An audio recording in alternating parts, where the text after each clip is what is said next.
मी गरोदर होते आणि रस्त्यावर भीक मागत होते. एका दिवशी वृद्धाश्रमाची गाडी मला तिथून घेऊन गेली. त्या वृद्धाश्रमात एक अतिशय श्रीमंत पण पूर्णपणे एकटी, वारस नसलेली वृद्ध स्त्री होती.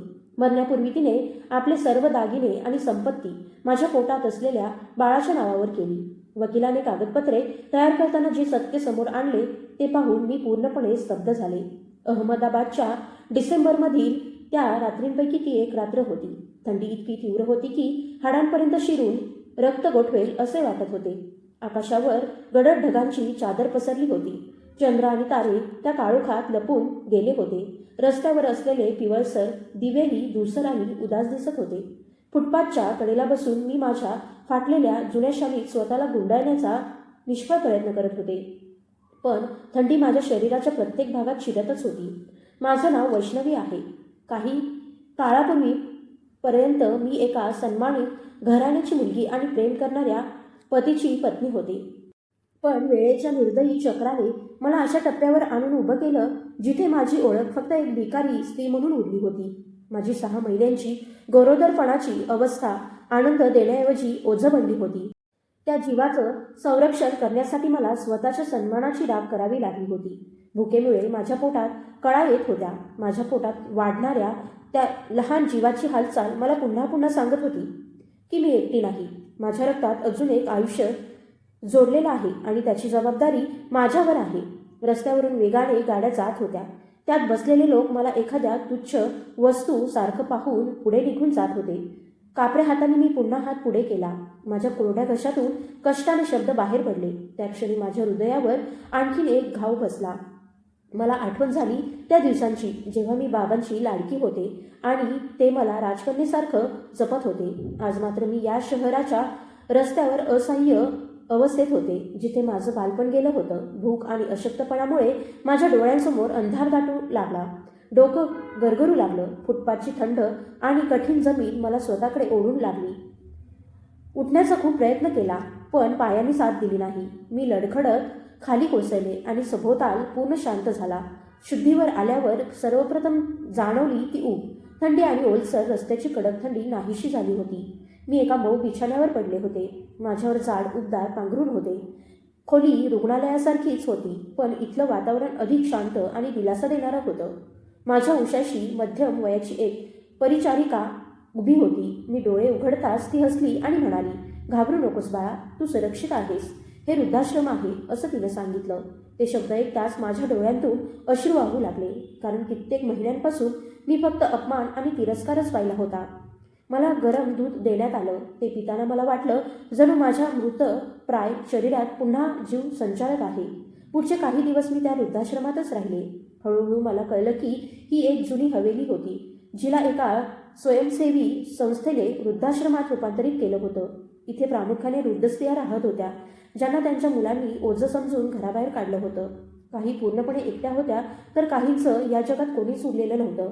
इथे मी सगळ्यात लहान होते. माझी अवस्था पाहून इथल्या व्यवस्थापकांनी मला इथेच थांबण्याची परवानगी दिली. तब्येत थोडी सुधारल्यानंतर मी खोलीत स्वतःला बंद करून ठेवण्याऐवजी काम करण्याचा निर्णय घेतला. त्यांचा उपकार फेडायचा होता आणि स्वतःला व्यस्त ठेवायचं होतं. मी त्या वृद्ध महिलांची लहान मोठी कामं करू लागले. कधी कुणाच्या केसात तेल लावून देत असे, कधी कुणाला जेवू घालत असे, कधी स्वच्छतेत कर्मचाऱ्यांना मदत करत असे. त्या आजींच्या डोळ्यात जी पोकळी होती ती माझ्या स्वतःच्या दुःखापेक्षा कितीतरी खोल होती. त्या सगळ्या आजी मला भरभरून आशीर्वाद देत असत आणि माझ्या पोटात वाढणाऱ्या बाळालाही मनापासून आशीर्वाद देत असत. त्या हवेलीत मला एक वेगळा शांतपणा जाणवू लागला होता. जणू मी माझ्या हरवलेल्या आईवडिलांची सेवा करत होते. तरीही माझी नजर वारंवार हवेलीच्या एका खास भागाकडे जात असे जो इतर भागांपेक्षा अधिक शांत आणि भारलेला वाटत होता. तिथे 5 क्रमांकाची एक खोली होती जिच्याबद्दल कर्मचारी मुली कुजबूज करत असत. मला कळलं की त्या खोलीत ईशा नावाच्या एक अतिशय श्रीमंत स्त्री राहत होत्या. त्या या वृद्धाश्रमाच्या मोठ्या देणगीदार होत्या आणि स्वतःच्या इच्छेने तिथे राहत होत्या. त्या शिस्तप्रिय, कठोर स्वभावाच्या आणि कुणाशी फारसा संबंध न ठेवणाऱ्या असल्याचं सांगितलं जात होतं. त्यांच्या बाबतीत अशी ही चर्चा होती की त्या दिवसभर खिडकीजवळ बसून कुणाची तरी वाट पाहत असत आणि जुन्या छायाचित्रांकडे पाहून रडत असत. हे सगळं ऐकून माझ्या मनात अनेक प्रश्न निर्माण झाले पण त्यांच्या खोलीकडे जाण्याचं धाडस मी कधीच केलं नाही. एका रात्री मुसळधार पाऊस पडत होता आणि थंडी पुन्हा एकदा वाढली होती. त्याच दिवशी ड्युटीवर असलेल्या परिचारिकेची तब्येत बिघडली आणि तिला रुग्णालयात न्यावं लागलं. रात्री उशिरा वृद्धाश्रमाच्या व्यवस्थापकांनी मला सांगितलं की 5 क्रमांकाच्या खोलीत ईशाची तब्येतही ठीक नाही. त्यांना वेळेवर औषध द्यायचं आहे आणि काळजी घ्यायची आहे. तू आज रात्री तिथे थांबशील का असे विचारल्यावर मी लगेच होकार दिला, कारण मी आधीच त्यांच्या उपकारांखाली दबलेली होते.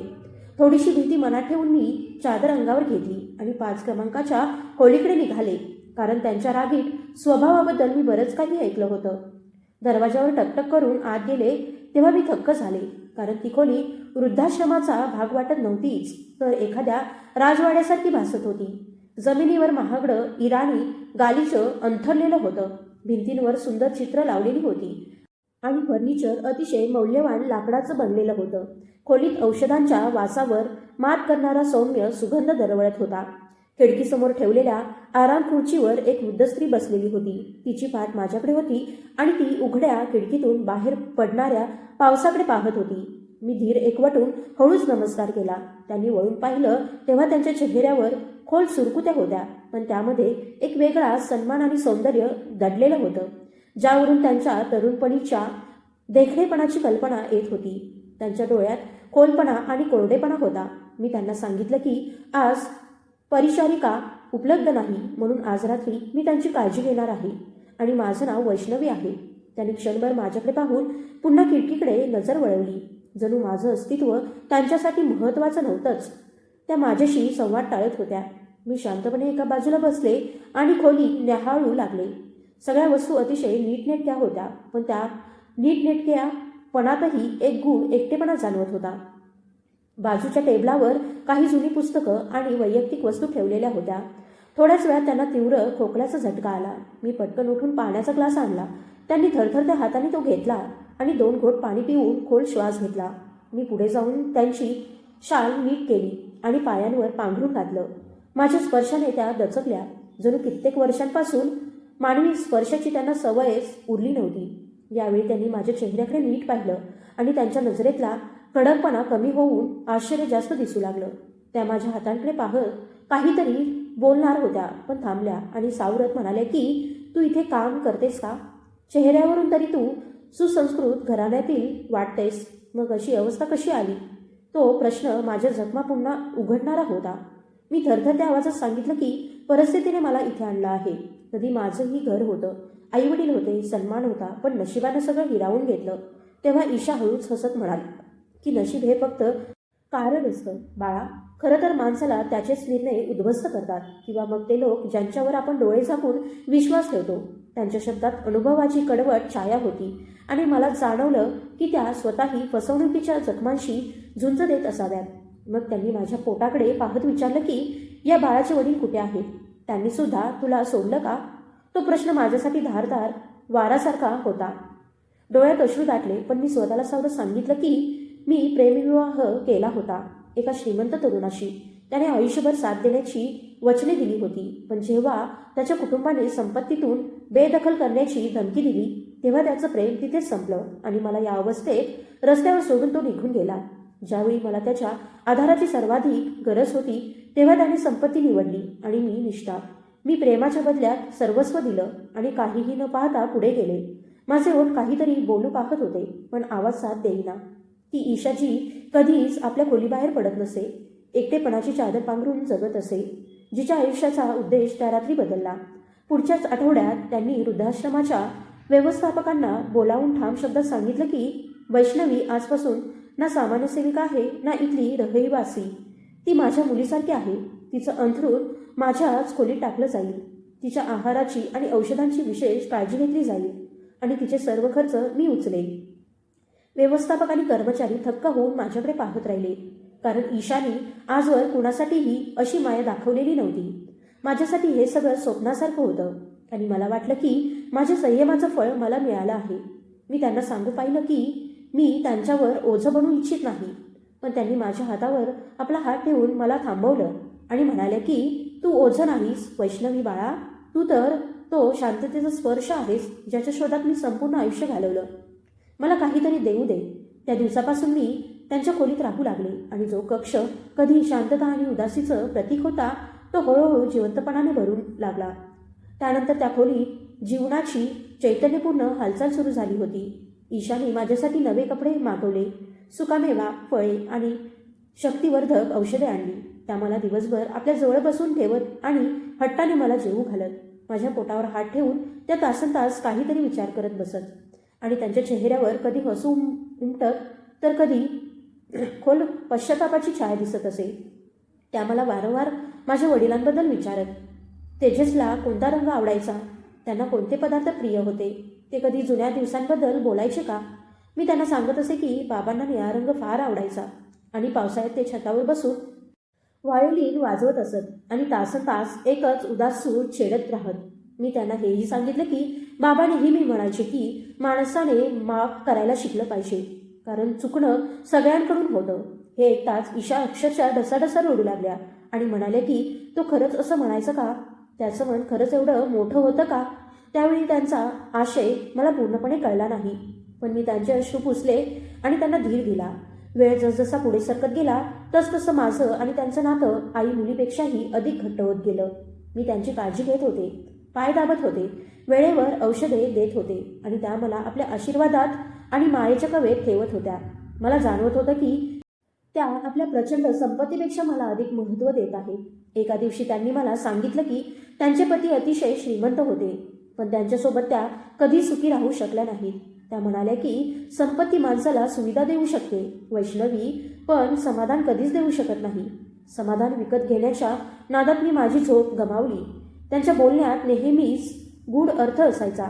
एका संध्याकाळी मी त्यांच्या डोक्यात तेल चोळत असताना त्यांनी अचानक माझा हात घट्ट पकडला आणि विचारलं की जर तुला कळलं की कुणीतरी तुझ्या जवळच्यांवर फार वाईट अन्याय केला आहे तर तू त्याला माफ करशील का. मी थोडा विचार करून उत्तर दिलं की बाबा म्हणायचे देवाला माफ करणारी माणसं फार आवडतात आणि कोणी मनापासून क्षमा मागितली तर त्याला माफ करावं. हे ऐकताच त्यांनी माझा हात ओठांशी नेला आणि म्हणाले की तू अगदी तुझ्या वडिलांसारखी आहेस. तीच कोमलता, तीच करुणा, देव तुला सदैव आनंदी ठेवो. या काळात ईशाची प्रकृती झपाट्याने खालावत होती. जणू आतली शक्ती आणि भूतकाळाचं ओझं त्यांना पोकळ करत होतं. डॉक्टर एक तपासणी करत आणि नुसती मान हलवून निघून जात. ते सांगत की त्यांच्या हृदयाच्या झडपा आकुंचन पावत आहेत आणि आता त्यांच्याकडे फारसा वेळ उरलेला नाही. हे ऐकून माझ्या पायाखालची जमीन सरकत असे, कारण मला नुकताच एक आधार मिळाला होता आणि तो मी गमावू इच्छित नव्हते. मी रात्री उठून उठून त्यांचा श्वास तपासत असे, त्यांच्यासाठी प्रार्थना करत असे. माझी सेवा पाहून ईशा हसत म्हणत की वेड्या, जाणाऱ्यांना कोण थांबवू शकतं. मला इतकंच समाधान आहे की माझा शेवट तुझ्या हातात होईल. किमान माझं कुणीतरी आहे. त्या आपलं या शब्दावर विशेष भर देत जणू त्या शब्दातच त्यांचं अख्खं आयुष्य अडकलं होतं. जसजसा शेवट जवळ येत होता तसतशी त्यांची अस्वस्थता वाढत चालली होती. त्या वारंवार आपल्या वकिलाला फोन करून एखाद्या कागदपत्रांबद्दल विचारत, म्हणत की ती अमानत योग्य व्यक्तीपर्यंत पोहोचवल्याशिवाय मला शांती मिळणार नाही. मला वाटे कदाचित त्या एखाद्या संस्थेला देणगी देणार असतील. थंडीचा हंगाम संपत आला होता आणि ईशाची प्रकृती अत्यंत खालावली होती. त्या आता अंथरुणातून उठूही शकत नव्हत्या. मी त्यांना चमच्याने खाऊ घालत असे आणि त्या लहान मुलीसारख्या तोंड उघडत. त्यांच्या डोळ्याची चमकही मंदावत चालली होती, पण मी जवळ गेले की त्या मला ओळखत. एका रात्री त्यांची तब्येत फारच बिघडली. श्वास अडखळू लागला आणि छातीत तीव्र वेदना सुरू झाल्या. मी तातडीने डॉक्टरांना बोलावलं. त्यांनी येऊन इंजेक्शन दिलं आणि मला बाजूला घेऊन म्हणाले की वैष्णवी, आता यांची वेळ आली आहे. औषधांची नाही तर प्रार्थनेची गरज आहे. ही रात्र त्या फार कष्टाने पार करतील. हे ऐकताच माझ्यावर जणू आकाश कोसळल्यासारखं वाटलं. मी रडत रडत त्यांच्या खोलीत परत गेले. त्यांचे डोळे ओलावलेले होते आणि त्या छताकडे पाहत होत्या. मला पाहताच त्यांनी उरलेली सगळी शक्ती एकवटून माझ्याकडे पाहिलं आणि त्या नजरेत अपराध, पश्चाताप आणि क्षमायाचना यांची अशी एक न सांगितलेली कथा दडलेली होती की माझं काळीज दाटून आलं. त्या कष्टाने बोलू लागल्या आणि म्हणाले की आयुष्यात मी एक फार मोठं पाप केलं. लोभापोटी मी हिरा नाकारला आणि दगड उचलले. खऱ्या प्रेमाचा मी खून केला आणि त्या अपराधाच्या आगीत मी आयुष्यभर जळत राहिले. मी त्यांना थांबवण्याचा प्रयत्न केला आणि म्हणाले की आत्ता बोलू नका, तुमचा श्वास वाढतो आहे, तब्येत ठीक नाही, नंतर बोलू. पण त्यांनी मान हलवून नकार दिला आणि म्हणाले की मला बोलू दे बाळा. माझ्याकडे वेळ नाही. एवढंच सांगायचं आहे की मी माझी अंतिम इच्छा लिहून ठेवली आहे. उद्या वकील येतील, त्यात जे काही लिहिलं आहे ते माझी शेवटची इच्छा समजून स्वीकार, आणि शक्य असेल तर या दुर्दैवी स्त्रीला माफ कर, जिने तुझ्या वडिलांचं आयुष्य उद्ध्वस्त केलं. त्यावेळी त्यांच्या शब्दांचा खरा अर्थ मला उमगला नव्हता. मला वाटलं त्या आपल्या तरुणपणातील एखाद्या चुकांबद्दल बोलत असाव्यात. मी रडतच म्हणाले की मी तुम्हाला माफ केलं आहे आणि देवसुद्धा तुम्हाला माफ करेल. तुम्ही फार चांगले आहात. तुम्ही मला आधार दिलात आणि खूप काळजी घेतली. माझे शब्द ऐकताच त्यांच्या चेहऱ्यावर विलक्षण समाधान पसरलं. जणू अनेक वर्षांचं ओझं त्यांच्या छातीतून उतरलं होतं. ओठांवर हलकंसं हसू उमटलं आणि त्यांनी धुसर डोळ्यांनी शेवटचं माझ्याकडे पाहिलं. कदाचित त्या चेहऱ्यात त्यांना हरवलेलं प्रेम, गेलेला काळ आणि आपली पुढची पिढी दिसत असावी. अचानक त्यांनी डोळे मिटले आणि अतिशय हलक्या आवाजात कुजबुजल्या की तेजस, मी येत आहे. तो आवाज इतका क्षीण होता की मला तो ऐकूही कठीण गेलं. त्याच क्षणी त्यांची मान माझ्या हातावर शिथिल पडली. डोळे स्थिर झाले आणि डोकं माझ्या दिशेने झुकलं. खोलीत असलेल्या यंत्राचा दीर्घ आवाज घुमला आणि जाहीर झालं की ती ईशाजी कोठ्यावधींची मालकीण होती, पण भावनिकदृष्ट्या दरिद्री होती. या जगातून निघून गेली होती. मी त्यांच्या छातीवर डोकं ठेवून किंचाळले. माझा आवाज हवेलीच्या भिंतींवर आदळून परत आला.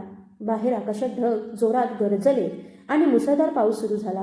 जणू अपूर्ण प्रेम आणि पश्चातापाच्या मृत्यूवर निसर्गही रडत होता. वृद्धाश्रमातील कर्मचारी धावत आले, पण आता करण्यासारखं काहीच उरलं नव्हतं.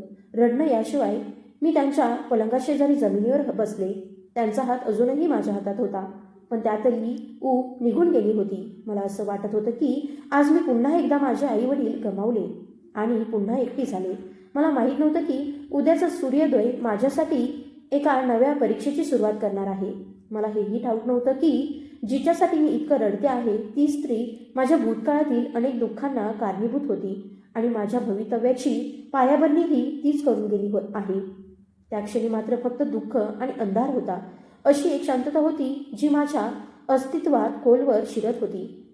ईशा आपलं रहस्य छातीतच घेऊन निघून गेल्या होत्या, पण कागदपत्रांचा एक गठ्ठा मागे ठेवून गेल्या होत्या, जो माझ्या आयुष्यात वादळ घडवणार होता. त्या रात्री मी त्यांच्या चेहऱ्याकडे नीट पाहिलं. मृत्यूनंतर त्यांच्या चेहऱ्यावरची कडकपणा आणि ताण नाहीसा झाला होता आणि त्या फार शांत दिसत होत्या. जणू प्रदीर्घ थकव्यानंतर गाढ झोप लागली होती. मी त्यांच्या कपाळावर चुंबन घेतलं आणि त्यांच्या पायांजवळ डोकं ठेवून आडवी झाले. मला माहीत नव्हतं की येणारा दिवस माझ्या आयुष्यातील सर्वात मोठा वळण ठरणार आहे. त्यावेळी मी फक्त एकटी मुलगी होते जिने आयुष्याला साथ देणारी स्त्री गमावली होती. पण हे सत्य अजूनही पडद्यामागे लपलेलं होतं आणि तो पडदा सरकायला आता फक्त काही तास बाकी होते, कारण वकील लिफाफा घेऊन येणार होते, ज्यात माझ्या नशिबाचं लिखाण आणि ईशाचं एक मोठं कबुलीपत्र दडलेलं होतं. बाहेर पाऊस थांबायचं नाव घेत नव्हता, पण माझ्या हृदयातलं ऋतुमान कायमचं बदलून गेलं होतं. ईशांचा प्रवास संपला होता, पण माझा प्रवास कदाचित आता सुरू झाला होता. तो प्रवास जो सत्याच्या कठीण वाटांवरून मला माझ्या खरी ओळखीपर्यंत घेऊन जाणार होता. त्या क्षणी मात्र खोलीत मृत्यूची निस्तब्ध शांतता आणि माझ्या दडपलेल्या सुस्कऱ्यांचाच आवाज उरला होता. दुसऱ्या दिवशी सकाळी सूर्य उगवला तेव्हा त्यांच्या किरणांमध्ये नेहमीची ऊब आणि तेज नव्हतं, तर हवेलीत एक अनामिक उदासी पसरली होती. जणू निसर्गही त्यांच्या जाण्याने गप्प झाला होता आणि वृद्धाश्रमाच्या प्रत्येक भिंतीवर आणि प्रत्येक झाडावर ओसाडपणा उतरला होता. रात्रीचा मुसळधार पाऊस थांबला होता, पण सगळीकडे अजूनही ओलावा आणि थंडावा होता. मी संपूर्ण रात्र ईशांच्या पार्थीजवळ बसून काढली होती. डोळ्यातले अश्रू आटले होते आणि मी जणू दगडी मूर्ती झाली होते. अंत्यसंस्काराला शहरातील मोठमोठे उद्योगपती, प्रतिष्ठित व्यक्ती आणि सरकारी अधिकारी उपस्थित होते. हे सगळं त्यांच्या संपत्ती आणि सन्मानाचं प्रतिबिंब होतं, पण त्यांच्या चेहऱ्यावर तो शोक नव्हता जो माझ्या मनात होता. ते सगळे केवळ औपचारिकतेसाठी आले होते. अंत्यसंस्कारानंतर आम्ही वृद्धाश्रमात परतलो तेव्हा ती हवेली अधिकच जड आणि बोथट वाटत होती. मला एखाद्या कोपऱ्यात लपून रडावंसं वाटत होतं, पण नियतीने माझ्यासाठी अजून एक परीक्षा ठेवली होती. दुपारच्या सुमारास एका काळ्या रंगाची झगमगती मोटार वृद्धाश्रमाच्या प्रवेशद्वारात येऊन थांबली. त्यातून सुमारे 50शीतील एक गंभीर व्यक्ती उतरली. काळा पॅन्टकोट परिधान केलेला, हातात चामड्याची ब्रीफ केस. ते ईशा यांचे जुने कौटुंबिक वकील आणि कायदेविषयक सल्लागार आर्यन होते. त्यांच्या चेहऱ्यावर गंभीरता आणि डोळ्यात खोल गूढ दडलेलं होतं. तेथे व्यवस्थापकांच्या कार्यालयात गेले आणि थोड्याच वेळात मला तिथे बोलवण्यात आलं. मी कार्यालयात प्रवेश करताच त्यांनी माझ्याकडे बारकाईने पाहिलं. त्यांच्या नजरेत एक अनोळखी ओळख होती, जणू ते मला आधीपासून ओळखत असावेत किंवा माझीच वाट पाहत असावेत. खोलीत व्यवस्थापक स्त्रीही होती आणि ती खूप अस्वस्थ दिसत होती. वकिलांनी खुर्चीकडे इशारा केला आणि मी बसले. माझ्या हृदयाची धडधड वाढली होती आणि मला वाटू लागलं की कदाचित आता मला इथून निघून जावं लागेल, कारण माझ्यासोबत उभी राहणारी व्यक्ती आता उरलेली नव्हती. आर्यन बोलू लागले की वैष्णवी, मी ईशा यांचा कायदेशीर सल्लागार आणि गेली 30 वर्षे त्यांचा विश्वासू मित्र आहे. त्यांच्या सर्व कायदेशीर बाबी मी पाहिल्या आहेत, पण काल रात्री त्यांनी मला जी अंतिम इच्छा आणि जबाबदारी सोपवली त्यासारखं काही मी माझ्या संपूर्ण कारकिर्दीत पाहिलेलं नाही. त्यांनी ब्रीफकेस उघडली आणि त्यातून शिक्कामोर्तब केलेला बंद लिफाफा आणि एक निळ्या रंगाची फाईल बाहेर काढली. खोलीत पूर्ण शांतता पसरली होती. फक्त कागद उलटण्याचा हलका आवाज ऐकू येत होता. ईशा अतिशय श्रीमंत स्त्री होत्या. त्यांचे पती 20 वर्षापूर्वी निवर्तले होते आणि त्या अपत्य होत्या. त्यांची स्वतःची अशी कुठलीही संतती नव्हती. त्यांच्या संपत्तीत संरक्षण विभागातील 2 बंगल्यांचा समावेश होता, एक व्यापारी भूखंड, 3 कारखान्यातील हिस्सेदारी आणि बँकेत कोट्यावधी रुपयांची रोकड होती. त्याशिवाय पिढ्यानपिढ्या चालत आलेले कौटुंबिक दागिने होते, ज्यांची मालकी स्वतंत्रपणे नोंदवलेली होती. मी हे सगळं ऐकत होते, पण माझ्या मनात सतत एकच प्रश्न घोळत होता की हे सगळं मला का सांगितलं जात आहे? या अफाट संपत्तीचा माझ्याशी काय संबंध? मी तर एक रस्त्यावरची भिकारी मुलगी होते, जिला त्यांनी फक्त आसरा दिला होता. तेवढ्यात वकिलांनी बोलणं थांबवून थेट माझ्याकडे पाहिलं आणि शांत पण ठाम आवाजात सांगितलं की या सर्व संपत्तीचे, बँक खात्यांचे आणि दागिन्यांचे वारसदार तुम्ही आणि तुमच्या पोटात वाढणारे बाळ आहात. हे ऐकताच माझ्या पायाखालची जमीन सरकली. व्यवस्थापक स्त्रीच्या तोंडातून अनावर किंकाळी बाहेर पडली आणि ती आश्चर्याने तोंडावर हात ठेवून उभी राहिली. मी धक्क्यात खुर्चीतून उठले आणि म्हणाले की असं कसं शक्य आहे? मी त्यांच्यासाठी एक अपरिचित स्त्री होते, एक सेविका होते. त्या मला इतकी मोठी संपत्ती का देऊन गेल्या? हे नक्कीच चूक आहे. मी हे स्वीकारू शकत नाही. माझं डोकं गरगरू लागलं होतं आणि कोणी इतक्या सहजपणे एका अनोळखी माणसावर एवढी माया कशी करू शकतं हे मला कळेना. वकिलांनी मला बसण्याचा इशारा केला आणि म्हणाले की शांत बसा बाळा. हा कोणताही भावनेचा निर्णय नव्हता, तर पूर्ण विचारपूर्वक घेतलेला निर्णय होता आणि त्यामागे एक फार मोठं सत्य लपलेलं आहे. एक असं गुपित जे ईशा यांनी शेवटच्या श्वासापर्यंत लपून ठेवलं होतं, पण आता त्या तुम्हाला ते संपूर्ण सत्य सांगू इच्छित होत्या. असं म्हणत त्यांनी शिक्कामोर्तब केलेला बंद लिफाफा माझ्यासमोर ठेवला, ज्यावर थरथरत्या हाताने माझं नाव लिहिलेलं होतं. हा पत्र त्यांनीच मला देण्यास सांगितलं होता आणि स्पष्टपणे म्हटलं होतं की हे पत्र फक्त वैष्णवीनेच वाचायचं आहे, कारण यात तिच्या प्रत्येक प्रश्नाचं उत्तर आहे. मी कापऱ्या हाताने तो लिफाफा घेतला आणि उघडताना माझे हात अक्षरशः थरथरत होते.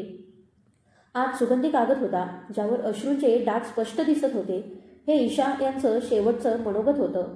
मी वाचायला सुरुवात केली आणि प्रत्येक ओळीसोबत माझ्या आत काहीतरी तुटत गेलं. भूतकाळाचं एक वेदनादायी चित्र माझ्या डोळ्यांसमोर उभं राहिलं.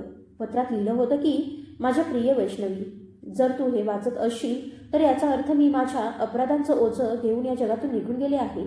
तुला नक्कीच आश्चर्य वाटत असेल की मी आयुष्यभराची कमाई अशा मुलीच्या नावावर का केली, जिला मी फक्त काही महिन्यांपासून ओळखत होते.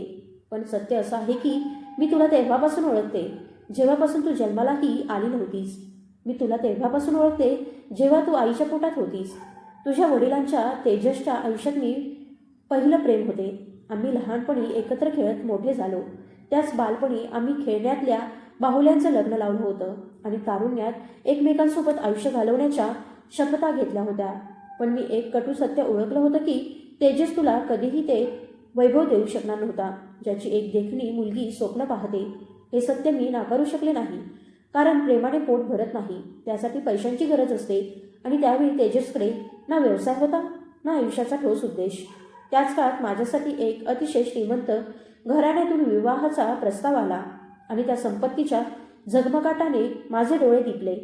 मी अल्पवयीन होते आणि सोयी सुविधांची प्रचंड भूक मला लागली होती. त्या लोभापोटी मी तेजसचं प्रेम, त्याची निष्ठा, त्याचे अश्रू पायदळी तुडवले. आजही मला आठवतं ती पावसाळ्याची रात्र जेव्हा मी त्याला शेवटचं भेटले होते. तेव्हा त्याने मला सांगितलं होतं की समाधान राजवाड्यात मिळत नाही तर प्रेमात मिळतं. पण मी त्याचे शब्द वेडगळ समजून त्याच्यापासून दूर गेले आणि एका श्रीमंत पुरुषाशी विवाह केला. त्यानंतर माझ्याकडे आलिशान गाड्या, मोठे बंगले आणि जगातील प्रत्येक सुविधा आली, पण समाधान मात्र कधीच मिळालं नाही. मी जग जिंकल्यासारखं वाटत होतं. संपत्तीच्या राशीवर बसून मी जणू सापासारखी पहारा देत होते, पण आतून मी पूर्णपणे पोकळी झाले होते. आणि त्या रात्री वृद्धाश्रमाची गाडी तुला बेशुद्ध अवस्थेत घेऊन आली आणि जेव्हा मी तुला पाहिलं तेव्हा माझं हृदय जोरात धडधडलं. तुझे डोळे अगदी तेजसारखेच होते. तोच वेदनेचा भाव, तीच निरागसता. आणि जेव्हा तू मला सांगितलंस की तू तेजसची मुलगी आहेस आणि तो व्हायोलिन वाजवायचा, तो एक संगीतकार होता, तेव्हा मला वाटलं की देवाने मला क्षमेसाठी शेवटची संधी दिली आहे. वैष्णवी, माझ्या बाळा, ही संपत्ती, ही दौलत, हे सगळं खरं तुझंच आहे. हा तो मोबदला आहे जो तुझ्या वडिलांनी स्वतःच्या आनंदाचा त्याग करून दिला होता. मी त्याचं आयुष्य हिरावून घेतलं होतं, म्हणून मी आयुष्यभराची कमाई त्यांच्या मुलीवर उधळत आहे. हा उपकार नाही, हे कर्ज आहे. माझी चूक सुधारण्याची एक सुवर्ण संधी आहे. मला माहीत आहे की पैशाने तुझे वडील परत येणार नाहीत, तुझं गरिबीत गेलेलं बालपणही परत येणार नाही, पण कदाचित या संपत्तीमुळे तुझ्या येणाऱ्या बाळाचं भविष्य सुरक्षित होईल. कदाचित त्यामुळे तेजसच्या आत्म्याला थोडं समाधान मिळेल की त्याची मुलगी आता रस्त्यावर भटकणार नाही. मी तुझ्याकडे माझ्या अपराधांची माफी मागितली आहे. मला ठाऊक आहे की मी तुझी आजी होण्यास पात्र नव्हते, पण शेवटच्या क्षणी मी तुला माझी नात समजलं. हा रक्ताचा नातेसंबंध स्वीकार बाळा, जो मी लोभाच्या आगीत जाळून टाकला होता. माझी शेवटची इच्छा इतकीच आहे की तू आपल्या बाळाला एक चांगला माणूस बनवशील आणि त्याला शिकवशील की प्रेम ही संपत्तीपेक्षा मोठी ताकद असते. निरोप, तुझी अपराधी ईशा. पत्र संपताच माझे अश्रू कागदावर टपकत होते. माझं संपूर्ण शरीर थरथरत होतं. खोलीत इतकी शांतता होती जणू वेळच गोठून गेला होता. माझ्या आत भावनांचं वादळ उठलं होतं. राग, द्वेष, प्रेम, करुणा आणि धक्का, हे सगळं एकाच वेळी अंगावर आलं होतं. क्षणभर मला त्या स्त्रीबद्दल तीव्र तिरस्कार वाटला, जिने माझ्या वडिलांचं आयुष्य उद्ध्वस्त केलं, ज्यामुळे आम्हाला आयुष्यभर गरिबी पाहावी लागली.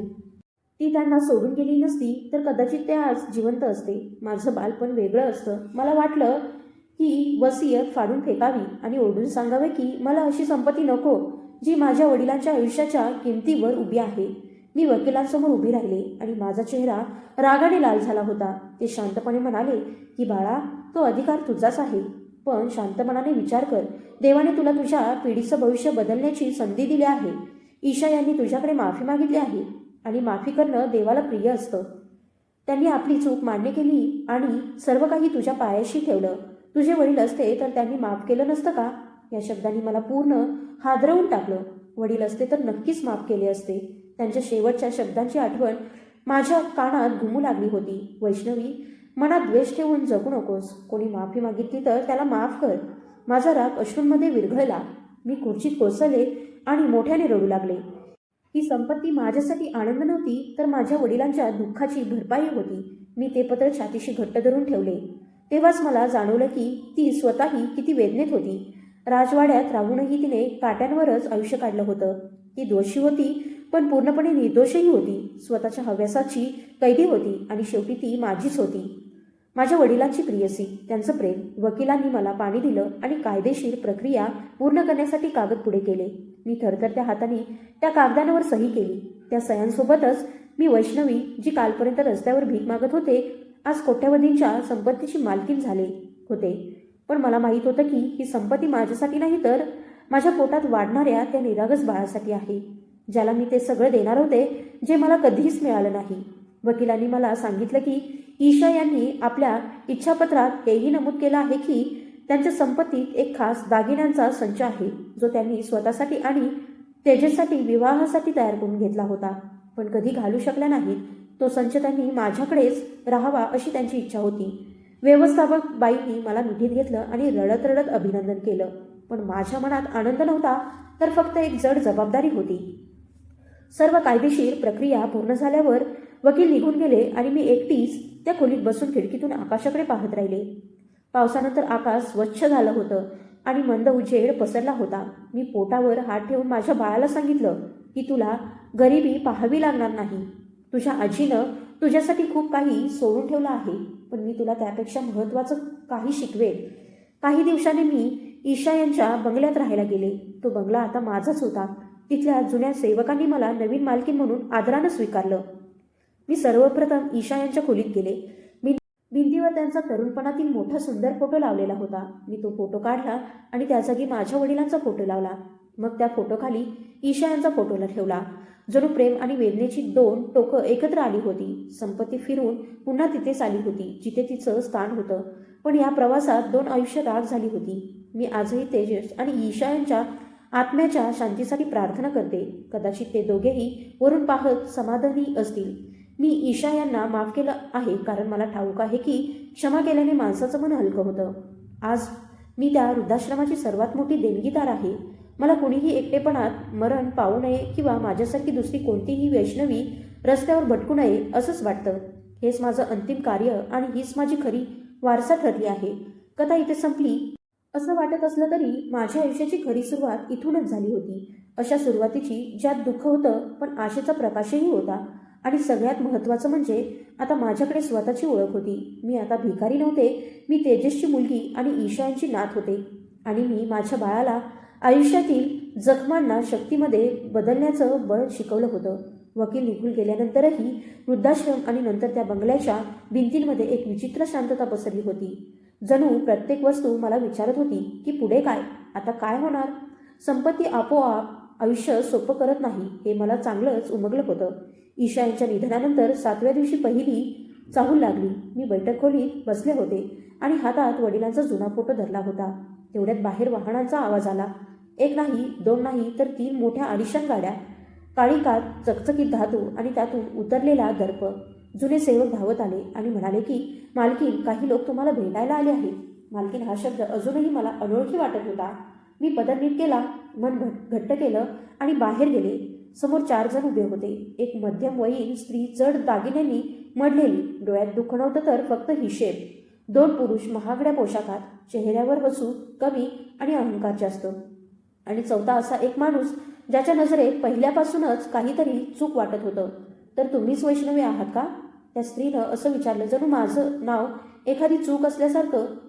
हो, मीच आहे असं मी उत्तर दिलं. तेव्हा ती उपहासानं हसली आणि म्हणाली की कमाल आहे. ईशा यांनी आम्हाला सांगितलंच नव्हतं की त्यांनी वृद्धाश्रमातून एखाद्या मुलीला आपलंसं केलं आहे. तिच्या शब्दात आपुलकी नव्हती तर व्यवहाराचा थंडपणा स्पष्ट जाणवत होता. मला लगेचच समजलं की हे लोक शोक व्यक्त करायला आले नव्हते, ते आपला वाटा मागायला आले होते. आत बसताच चर्चा सुरू झाली. एका पुरुषाने कागदपत्रांची फाईल उघडत सांगितलं की आम्ही ईशा यांचे सासरचे नातेवाईक आहोत आणि व्यवसायात भागीदारीही होतो. ही संपत्ती अशा प्रकारे एखाद्या अनाथ मुलीला देणं कायद्याने योग्य नाही. त्या क्षणी माझ्या पोटात हलकीशी हालचाल झाली आणि नकळत मी पोटावर हात ठेवला. मी अनाथ नाही असं मी शांत पण ठाम आवाजात म्हणाले. मी तेजसची मुलगी आहे. खोलीत एकदम शांतता पसरली. तेच नाव ज्याने त्यांची झोप उडवली होती. तेजस? दुसऱ्या पुरुषाने उपहासाने हसत म्हटलं. अरे तो गरीब संगीतकार. माझ्या संयमाची शेवटची कडी तुटू लागली. तोच नातेसंबंध आहे असं मी म्हणाले, जो तुमच्याकडे कधीच नव्हता. मनाचं नातं. त्यांनी बराच वेळ बोलून घेतलं आणि निघून गेल्यावर मला पहिल्यांदा जाणवलं की हा बंगला, ही संपत्ती आणि हे नाव मला वाचवण्यासाठी नाही तर वेढण्यासाठी आहे. त्या संध्याकाळी वकील आर्यनचा फोन आला. बाळा, त्यांच्या आवाजात काळजी होती. मला अंदाज होता असंच होणार. त्यांनी न्यायालयात दावा दाखल केला आहे. माझे हात थरथरू लागले. म्हणजे काय? ते सगळं माझ्याकडून हिरावून घेतील का? तू घाबरलीस तर हो, कदाचित ते यशस्वी होतील असं त्यांनी स्पष्ट सांगितलं. कायदा कागद पाहतो पण न्यायाधीश माणूस असतो. तुला केवळ वारस म्हणून नाही तर हक्कदार म्हणून उभं राहावं लागेल. त्या रात्री मला झोपच लागली नाही. वडिलांचा चेहरा डोळ्यांसमोर तरळत होता. त्यांची तुटलेली व्हायोलिन, ईशा यांच्या थरथरत्या बोटा आणि माझ्या पोटात वाढणारा तो निरागस जीव, ज्याच्यासाठी ही लढाई फक्त संपत्तीची नव्हे तर भवितव्याची होती. दुसऱ्या दिवशी पहिल्यांदाच मी स्वतःला सावरलं. साधी साडी नेसली, एकही दागिना घातला नाही. मला कुणी असं म्हणावं असं वाटत नव्हतं की मी संपत्तीचा दिखावा करते आहे. न्यायालयात न्यायाधीशांनी विचारलं की तुम्हाला इतकी मोठी संपत्ती का हवी आहे? तेव्हा मी सरळ उत्तर दिलं की मला ती घ्यायची नव्हती, पण जर मी तिला नाकारलं तर हे सिद्ध होईल की गरीब माणूस स्वतःचा हक्क सांभाळण्यास पात्र नसतो. खोलीत कुजबूज सुरू झाली. ही संपत्ती माझ्या वडिलांच्या स्वप्नांची किंमत आहे. माझा आवाज जड झाला. आणि ती किंमत मी लोभाच्या हवाली का करू? वकिलांनी ईशा यांचं पत्र न्यायालयात वाचून दाखवलं आणि प्रत्येक ओळीबरोबर माझ्या विरुद्ध उभे असलेले चेहरे उतरू लागले. जेव्हा न्यायाधीशांनी हातोडा वाजवून सांगितलं की इच्छापत्र वैध आहे, तेव्हा माझ्यात काहीतरी तुटून शांत झालं. मी जिंकले होते, पण त्याच दिवशी मला कळलं की ही जिंक फक्त कागदांवरची होती. खरी लढाई आता सुरू होणार होती. रस्त्यावरून उठून सत्य आणि संयम घेऊन जगासमोर उभी राहिलेल्या एका मुलीची लढाई.